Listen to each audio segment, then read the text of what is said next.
Now, back to the Larry Kudlow Show. So if Kamala Harris, Vice President Kamala Harris, becomes President Kamala Harris, taxes are going to go up a lot. And in particular, the corporate tax is going to go up a lot. And the capital gains tax is going to go up a lot. And wage earners are going to get hurt, and investors are going to get hurt. I want to talk about this. We got Michael Faulkender, professor of finance, University of Maryland. He's the chief economist of the America First Policy Institute, and he was assistant secretary of the Treasury for economic policy. Mike, welcome. Michael, I want to read you, bear with me here, I'm going to read you a report from Larry Lindsay last week. Larry Lindsay is the smartest guy. I mean, super smart. So he says, under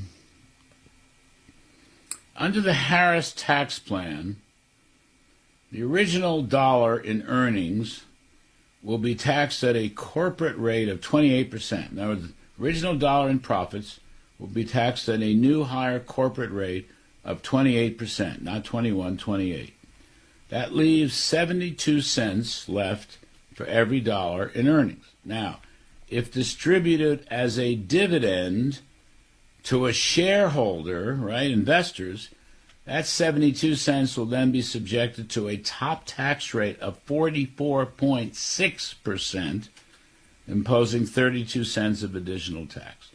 That would amount to a combined tax of 60 cents on the original dollar of earnings, or a rate of 60%.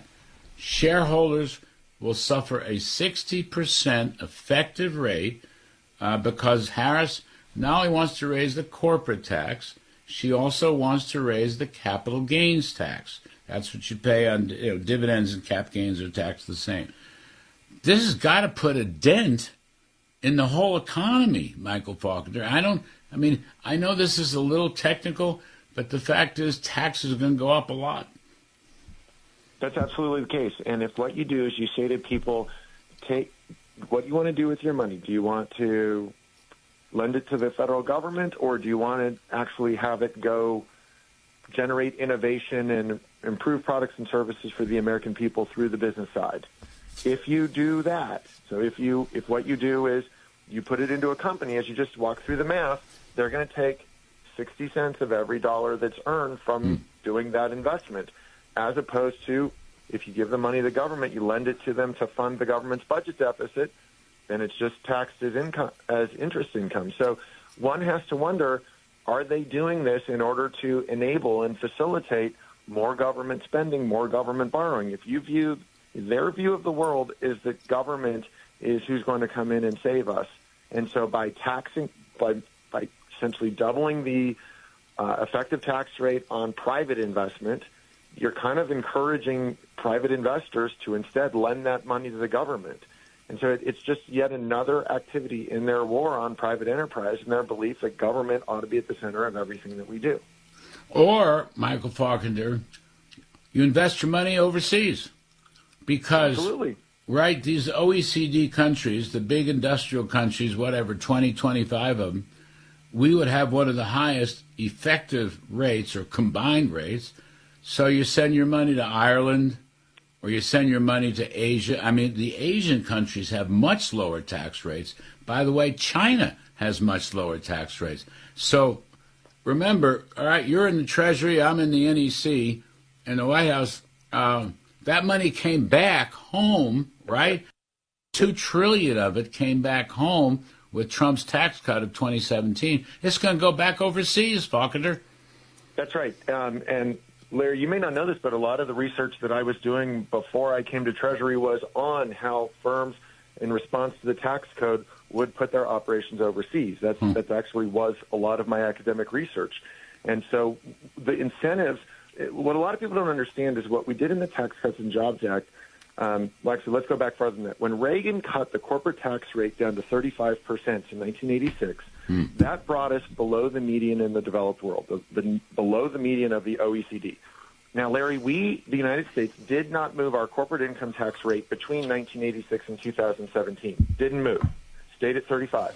And yet, over that 30-year period, we went from below median to the highest in the industrial world. Now, how can that happen if we didn't move ours? And the answer is every other country recognizes that they are competing for capital. They are competing for jobs to be located in their country. And that by lowering the corporate income tax, providing a more beneficial regulatory environment, having access to energy, multinationals are going to choose to locate operations in their country rather than in the United States. And the brilliance of President Trump was that he recognized that by being competitive in the tax environment, being competitive in the regulatory environment, enables the best workforce in the world here in the United States to compete. But when you instead have the regulatory deck stacked against you, and you have these kind of onerous tax environments like what you were describing and that Kamala Harris wants to return to, this fantastically productive workforce here in the United States can't overcome all of that government burden. And so what happens? Corporations put jobs overseas, investors put their wealth overseas, and you ultimately make us poorer. You know, I used to call it the global race for capital because it is competitive. It's like in the United States, Michael. The states compete with each other for capital. Exactly. Right? So you see all these red states cutting corporate tax rates, cutting individual tax rates. I mean, the Tax Foundation, I think something like 25 or 26 states lowered their income tax rates. Not these goofy states here in the Northeast or California, but a lot of them in the Midwest and certainly in the South and the Southwest. It's a race for capital. All right? That's right. And I think the government can raise these taxes, and they think you're going to get money because of what you just said, your research, I guess.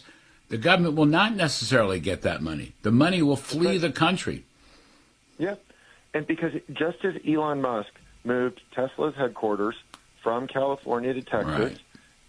That's an example of the state mobility. Well, there's international mobility as well. I mean, remember prior to the Tax Cuts and Jobs Act, how many companies were looking to engage in tax inversions where they would get bought by a foreign company in order to move the tax jurisdiction offshore? Now it's gone to zero.